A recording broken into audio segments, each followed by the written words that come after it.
penhora. Mas por que não pode? Um bem público não pode ser oferecido em penhora justamente por ser inalienável. Repare, como a segunda característica, o segundo atributo, deriva do primeiro atributo. Se eu não posso vender, também eu não posso penhorar. Ora, não tem sentido realizar penhora se o bem é inalienável. A penhora não é isso? É uma restrição judicial tendente à alienação do bem para a futura satisfação do crédito. Então, se eu não posso vender, a penhora não tem sentido em um bem público. Então, o bem público é impenhorável na medida em que é inalienável. Outra consideração muito importante a respeito da impenhorabilidade é que a impenhorabilidade tem uma relação direta com o artigo 100 da Constituição. O artigo 100 da Constituição fala da chamada FDP. Conhece a FDP? A FDP é a fila dos precatórios. Artigo 100 da Constituição, fila dos precatórios. Qual é a relação entre a ordem dos precatórios e a impenhorabilidade?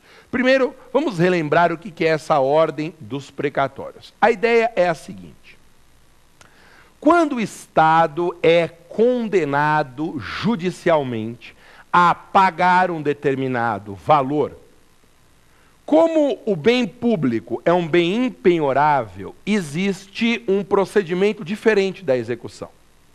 A execução contra a fazenda não segue o rito comum da execução aplicável aos devedores particulares. Porque quando um devedor é particular, eu faço a restrição temporária do seu patrimônio, e se ele não satisfizer o crédito, esse patrimônio é vendido judicialmente e o dinheiro entregue ao credor. Como isso é impossível de ocorrer com um bem público, foi criado um sistema especial, que é o sistema do pagamento na ordem cronológica da condenação. É isso que é a ordem dos precatórios. Quando o Estado é condenado a pagar determinado valor, essa ordem de pagamento entra numa fila cronológica, entra em último lugar da fila, e os primeiros valores de condenação são pagos na frente em relação a esses últimos. Essa é a ordem dos precatórios, e só existe a ordem dos precatórios porque os bens públicos são impenhoráveis. Daí a necessidade de criar um sistema especial de execução contra a fazenda pública. Interessante, isso já caiu mais de uma vez no exame de ordem. Não se esqueça, cada entidade possui uma fila diferente de precatórios. Então, a ordem de precatórios da União não coincide com a ordem de precatórios de uma autarquia federal como o INSS ou como o IBAMA. São filas distintas, ordens diferenciadas, uma para cada entidade pública. Interessante, caiu na prova muito recentemente uma pergunta sobre empresas públicas e sociedades de economia mista. Quando a empresa pública ou sociedade de economia mista é uma prestadora de serviço público, ela também tem ordem de precatórios.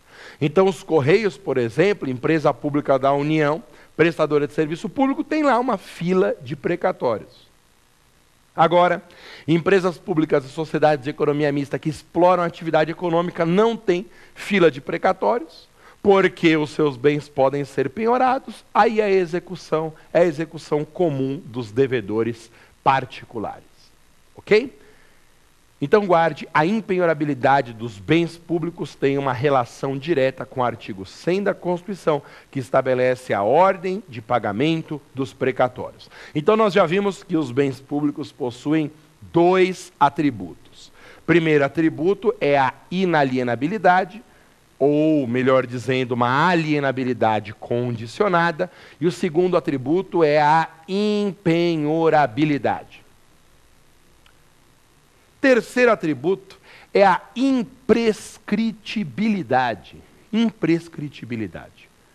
O que é a imprescritibilidade? Olha só, a imprescritibilidade significa que os bens públicos não se sujeitam a uso capião.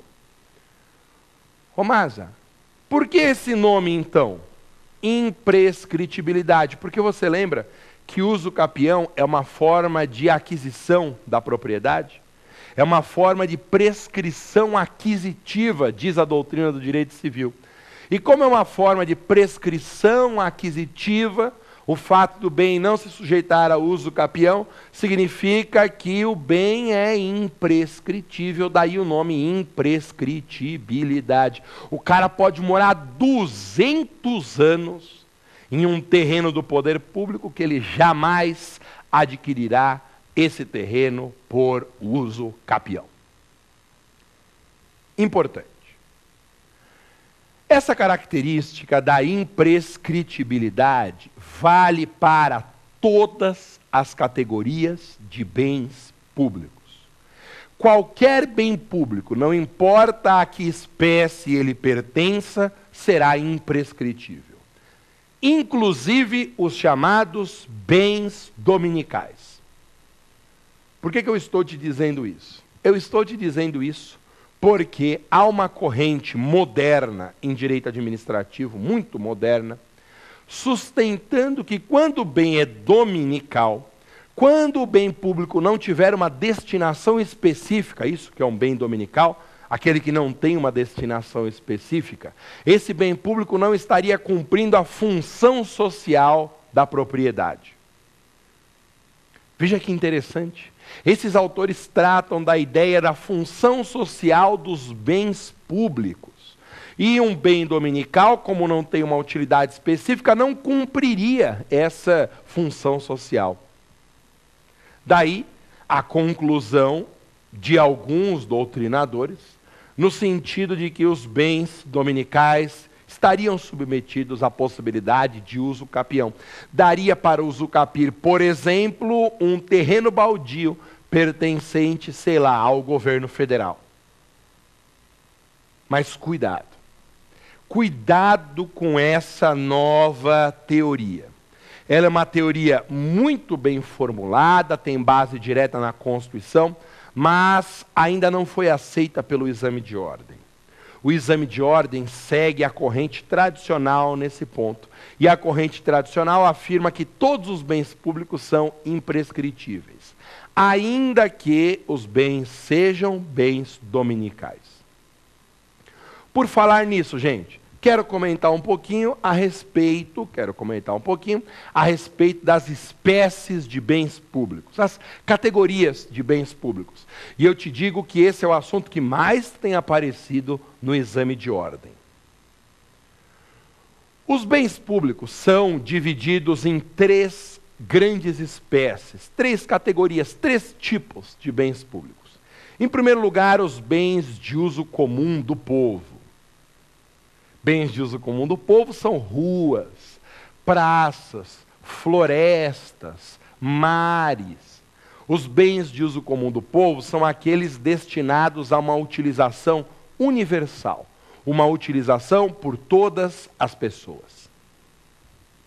Temos, em segundo lugar, os chamados bens de uso especial. O que são bens de uso especial? Os bens de uso especial, ao contrário dos bens de uso comum do povo, os de uso especial possuem uma destinação específica. Eles têm uma utilidade pré-definida e que não pode ser desatendida. É isso que está caindo no exame de ordem. Guarde essa informação. Os bens de uso especial são aqueles com uma destinação pré-definida. E é muito importante você fixar exemplos de bens de uso especial, porque são esses exemplos que vêm aparecendo na prova. Olha só, bens de uso especial, prédio de uma repartição pública. Lá o edifício onde funciona uma secretaria, o prédio de uma escola, o prédio de um hospital da prefeitura, bens de uso especial, destinados àquela forma específica de utilização. São bens de uso especial também os mercados municipais, já caiu na prova da OAB, os cemitérios públicos, são bens de uso especial, que não admitem outra forma de utilização além daquela pré-definida. E a terceira categoria